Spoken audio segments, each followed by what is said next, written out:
I'm 74 years old. I live alone. Every morning I wake up, make my bed, and walk to the kitchen to prepare my own breakfast. I don't take a handful of pills each day, nor do I rely on any healthcare personnel. I can climb stairs. I clean my own house. Just last week, on a sunny morning, I took a chair out to the garden and simply watched the sun. I listened to the birds. I noticed nothing was particularly special, but everything felt precious. Aging is often portrayed as a slow decline, a weakening of the body, a fogging of the mind, a fading of energy. But must it really be that way? Or is that just what we've been taught to expect? When people hear this, their reaction is usually the same. They nod and say, "You're lucky. Must be good genes." But the truth isn't that magical. I didn't get here overnight. I didn't experience a miracle or discover a secret formula. I simply built my life on 5 small, sustainable habits. 5 simple actions I repeat every morning, sometimes so ordinary they might go unnoticed, but together they've made a tremendous difference. Step 1. Water and salt. The first thing I do upon waking, before even getting out of bed, is reach for the small glass on my nightstand. It holds room temperature water with a pinch of natural sea salt. I drink it before brushing my teeth, before touching my phone, before even opening the curtains. Why? Because our bodies keep working while we sleep. Cells stay active. We lose water through breathing and perspiration. And by morning, most people start their day unknowingly dehydrated. At our age, dehydration isn't just a dry mouth. It means brain fog, joint pain, instability, all of it is connected. I first felt the difference at 52. My knees were stiff in the morning. My brain didn't want to wake up. That's when I started this habit. That pinch of salt told my body, "Wake up." I didn't just drink it, I let it enter my system. And a few weeks later, mornings started to feel easier. Step 2. Meeting the light. Just opening my eyes isn't enough. I open the door and step outside. Not to walk. Not to exercise. Just to sit. Whether sunny or cloudy, I let the light hit my face. Why? Because our bodies have an internal clock, called the circadian rhythm. It regulates everything, from sleep and hunger to clarity and digestion. And that rhythm resets every morning with natural light. If your eyes don't meet the sun, your inner clock runs out of sync. Research confirms it.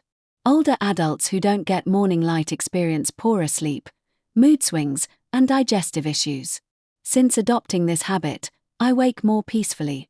My energy stays more balanced throughout the day. And it costs nothing. Just a few minutes. And the courage to give yourself that small moment each morning. Step 3. A spark for the mind. I call this part a brain flicker. Every morning, I give my brain just 4 minutes. It's not meditation, but it is about mental stillness and focus. First, I do a small mental task. I multiply 2 numbers in my head, like 27 times 8, or count backward by 7s from 100. Then I recall a memory. A real one. Full of scent, sound, and feeling. A train ride with my sister. The sound of my mother whisking cake batter in the kitchen. Next, I write down 4 new words in a foreign language in my notebook. I read them, say them aloud, imagine them in a sentence. And finally, I close my eyes and visualize the day ahead. What will I do? How will I feel? Who might I encounter? This morning ritual is my way of telling my brain, "You're still here." And science supports it. These types of mental habits can boost neuroplasticity, our brain's ability to grow and adapt, by more than 30%. At my age, that's not a luxury. It's a lifeline. A display of strength. Step 4. Movement. But not a battle, an invitation. I used to do stretches in the morning. Arms up, arms down. But it didn't feel good. My knees hurt. My back tightened. One day, I stopped. And I said, I will no longer fight my body. I'll invite it instead. So I started moving while seated. On a chair. I rolled my ankles. Rotated my shoulders. Gently tilted my head from side to side. Swayed my hips slightly. It was like I was telling my body, "Good morning. I love you. These small but consistent movements made a difference. I stopped using my cane. I felt steadier in the shower. I no longer feared the stairs. My body responded to the invitation. I didn't fight it, I worked with it. Step 5. Muscle breakfast. I used to just have tea in the mornings. Maybe a slice of bread. I'm not hungry, I would say. But then I learned, when we wake up, our muscles are waiting to be fed. And if they don't get enough protein, they start to shrink. Studies show that older adults who skip protein in the morning lose muscle more quickly. And once that muscle is gone, it's hard to get back. Now I make sure to get at least 25 grams of protein in the morning.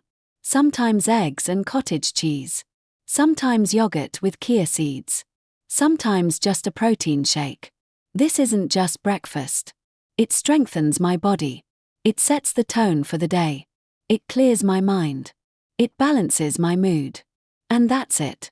5 small habits: water and salt, meeting the light, a mental spark, gentle movement, and a muscle breakfast.